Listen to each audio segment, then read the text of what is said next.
Okay students, आज हमने third normal form start करनी है।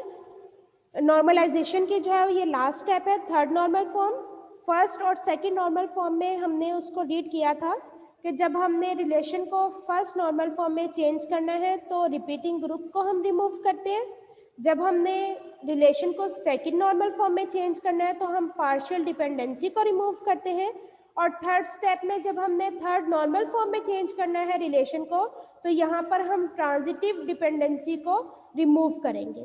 ठीक है, अब थर्ड नॉर्मल फॉर्म में चेंज करने के लिए आपके पास क्या होना ज़रूरी है कि आपका रिलेशन उस टाइम थर्ड नॉर्मल फॉर्म में होगा जब आपके पास रिलेशन सेकंड नॉर्मल फॉर्म में हो और कोई ट्रांजिटिव डिपेंडेंसी जो है वो एग्जिस्ट ना करती हो।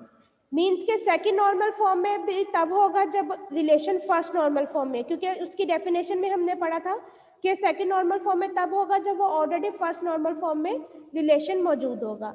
अब इसी तरह थर्ड में होने के लिए उसको सेकंड नॉर्मल फॉर्म में होना जरूरी है। सेकंड नॉर्मल फॉर्म में हमने दो कंडीशन उसकी पढ़ी थी कि सेकंड नॉर्मल फॉर्म में तब रिलेशन होता है जब आपके पास रिपीटिंग ग्रुप रिमूव होता है उस रिलेशन में से, और दूसरा आपके पास पार्शियल डिपेंडेंसी जो है वो रिमूव होती है।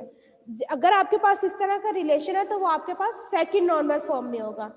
अब उस रिलेशन को रिमूव वहां पे अब हम देखेंगे कि वहां पे कोई ट्रांजिटिव डिपेंडेंसी जो है वो एग्जिस्ट ना करती हो।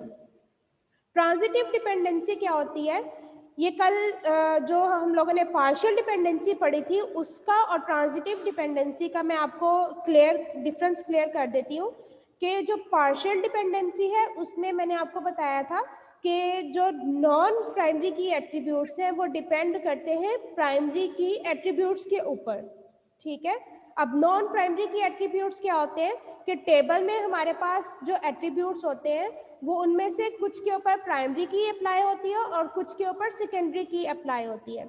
तो ऐसी वैल्यूज या ऐसे एट्रीब्यूट्स जिनके ऊपर प्राइमरी की अप्लाई होती है वो हमारे पास प्राइमरी की एट्रीब्यूट्स कहलाते हैं, और जिनके ऊपर प्राइमरी की अप्लाई नहीं होती वो हमारे पास नॉन की एट्रीब्यूट्स कहलाते हैं। ठीक है, पहले आपको ये पता होना चाहिए कि की एट्रीब्यूट्स और नॉन की एट्रीब्यूट्स क्या होते हैं, देन आप इसको डिफ्रेंशिएट कर सकते हैं। तो अब पार्शियल डिपेंडेंसी में हमने ये पढ़ा था कि प्राइमरी की एट्रीब्यूट्स नॉन की एट्रीब्यूट्स जो है वो डिपेंड करते हैं की एट्रीब्यूट्स के ऊपर, और वहां पर हमारे पास पार्शियल डिपेंडेंसी एग्जिस्ट करती है। उसको रिमूव करने के लिए हम अलग से उसका टेबल जनरेट कर देते हैं ताकि जो है उसकी पार्शियल डिपेंडेंसी को रिमूव किया जा सके। अब ट्रांजिटिव डिपेंडेंसी में क्या होता है कि इसमें दो या दो से ज्यादा जो है वो नॉन की एट्रीब्यूट्स डिपेंड करते हैं नॉन की एट्रीब्यूट्स के ही ऊपर। ठीक है, डिफरेंस दोनों में ये है कि उसमें नॉन की एट्रीब्यूट्स डिपेंड करते हैं की एट्रीब्यूट्स के ऊपर, लेकिन ट्रांजिटिव डिपेंडेंसी में क्या होगा कि नॉन की एट्रीब्यूट्स डिपेंड करेंगे नॉन की एट्रीब्यूट्स के ऊपर ही। ठीक है, तो इस तरह की डिपेंडेंसी को रिमूव करने जब हम रिमूव करेंगे तो देन हमारा रिलेशन जो है वो थर्ड नॉर्मल फॉर्म में चेंज हो जाएगा। ठीक है, अब हम यहाँ पे इसकी एग्जांपल एक रीड करते हैं कि एक एग्जांपल है हमारे पास एक रिलेशन है सेल्स का। ठीक है, अब सेल्स में हमारे पास आ जाएगा कस्टमर का नंबर, उसका नेम, सेल्समैन और उसका रीजन। कस्टमर नंबर जो है वो एक हमारे पास प्राइमरी की है क्योंकि वो सबका सेम नहीं होगा।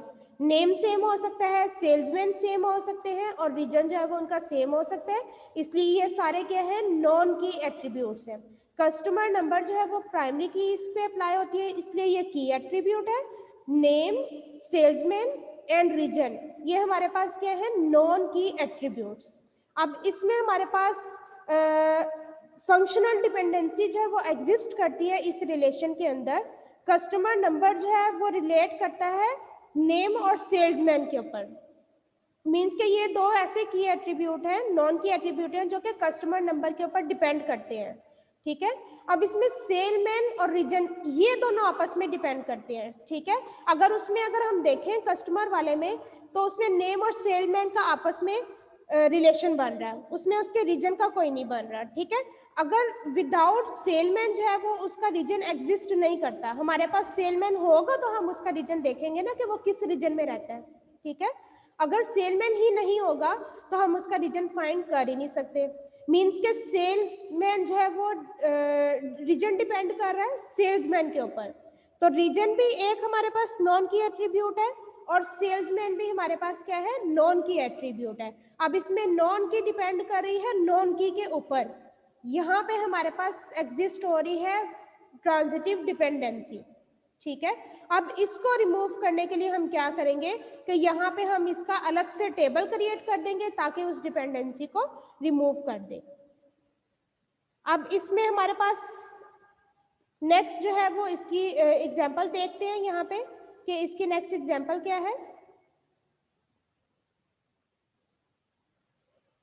Sales table in second normal form because the primary key consists of only one attribute, कि प्राइमरी की जो है वो सिर्फ एक ही एट्रीब्यूट के ऊपर लग रही है, ठीक है। इसमें दो प्राइमरी की जो है वो जनरेट नहीं हो रही, सिर्फ कस्टमर नंबर है जिसके ऊपर प्राइमरी की लग रही है, तो इसलिए ये हमारे पास सिर्फ एक ही इसमें प्राइमरी की आ रही है, तो इस ये सेकंड नॉर्मल फॉर्म में है। और दूसरा सेकंड नॉर्मल फॉर्म में हमने ये पढ़ा था कि आपके पास जो है वो रिपीटिंग ग्रुप भी जनरेट नहीं होना चाहिए, तो अगर आप टेबल देखे तो हमारे पास कोई रिपीटिंग ग्रुप भी जनरेट नहीं हो रहा, मीन्स के इस टाइम जो हमारे पास एग्जाम्पल है वो हमारे पास सेकंड नॉर्मल फॉर्म के अंदर है, ठीक है।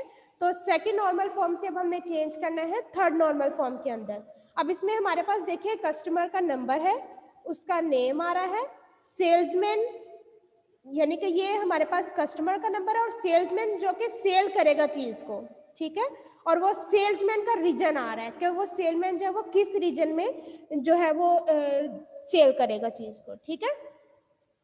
अब इसमें हमारे पास कस्टमर नंबर, नेम और सेल्समैन, ये इन तीनों का अलग से टेबल बन जाएगा क्योंकि इसमें नेम और सेल्समैन जो है ये हमारे पास कस्टमर से रिलेट कर रहे हैं, लेकिन रीजन जो है वो डिपेंड कर रहा है सेलमैन के ऊपर, क्योंकि उसको कस्टमर के नेम से कोई जो है वो लेना देना नहीं है। रीजन जो है वो सिर्फ सेलमैन का हमें चाहिए, तो रीजन जो है वो डिपेंड कर रहा है सेलमैन के ऊपर, तो इसलिए हम यहाँ से सेल्समैन और रीजन का अलग से टेबल बना देंगे और कस्टमर नंबर, नेम और सेलमैन जो है वो इसका अलग से टेबल क्रिएट कर देंगे। तो यहाँ से हमारे पास इसकी जो ट्रांजिटिव डिपेंडेंसी है वो रिमूव हो जाएगी। अब इसका अगर हम देखें, ये देखें इस तरह से इसका टेबल बन जाएगा। इसमें अब एक टेबल जो है उसमें हमारे पास एक प्राइमरी की यूज हो रही है, कस्टमर नंबर, नेम और सेल्समैन। अब चूंकि ये नेम और सेलमैन जो है वो कस्टमर नंबर के ऊपर डिपेंड करते हैं, इसलिए इसका अलग से टेबल बना दिया। अब रीजन जो है वो सेलमैन के ऊपर डिपेंड कर रहा था, उसके हमने अलग से टेबल बना दिया, तो यहाँ पे हमारी इसकी डिपेंडेंसी जो है वो रिमूव हो गई है, ठीक है। अब ये हमारे पास रिलेशन जो है वो किस में है, थर्ड नॉर्मल फॉर्म के अंदर आ गया है।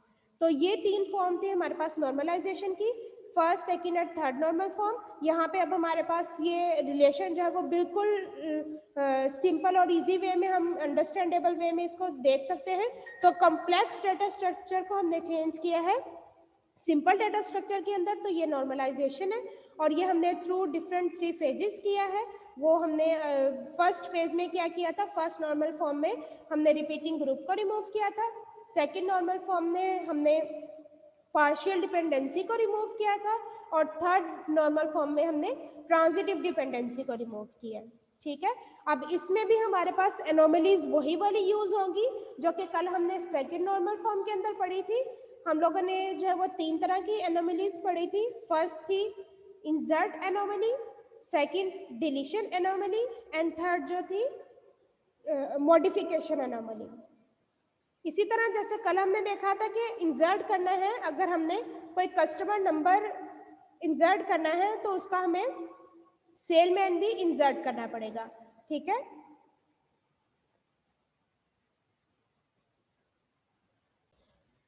अब इसी तरह से अगर हमने इंसर्ट करना है कस्टमर नंबर तो उसके अगेंस्ट हमें सेलमैन भी, कि उस कस्टमर को कौन सा सेलमैन जो है वो प्रोवाइड करेगा चीजें, तो उसका सेलमैन भी हमें ऐड करना पड़ेगा। इसी तरह के अगर हमने कोई कस्टमर को डिलीट करना है, मैंने ये कस्टमर 3 का रिकॉर्ड डिलीट करना है, तो हमें उसके अगेंस्ट जो उसका सेलमैन है वो भी और उसका रीजन सारा कुछ उसका जो है वो डिलीट करना पड़ेगा। अगर हमने मॉडिफाई करना है, कस्टमर का नेम अगर हमने मॉडिफाई करना है तो वो हमें उसका जो है वो सेलमैन्स भी उसका सारी पूरा का पूरा रिकॉर्ड उसका मॉडिफाई करना पड़ेगा। तो जो एनोमलीज हैं उनका काम दोनों नॉर्मल फॉर्म में सेम ही है, कि अगर हमें कोई चीज़ इंसर्ट करनी पड़ती है वो इंसर्ट एनोमली कहलाती है, अगर डिलीट करते हैं तो वो डिलीट एनोमली, और अगर हमने कोई चीज़ मॉडिफाई करनी है तो वो मॉडिफाई एनोमली कहलाती है। ठीक है, अब यहाँ पे हमारा जो है वो टॉपिक ख़त्म हो गया है और हमारा चैप्टर भी यहाँ पे एंड हो जाता है। चैप्टर नंबर 4 जो है नॉर्मलाइजेशन का, इसमें हमने 3 उसकी टाइप्स पढ़ी हैं। यहाँ पे चैप्टर हमारा एंड हो जाता है और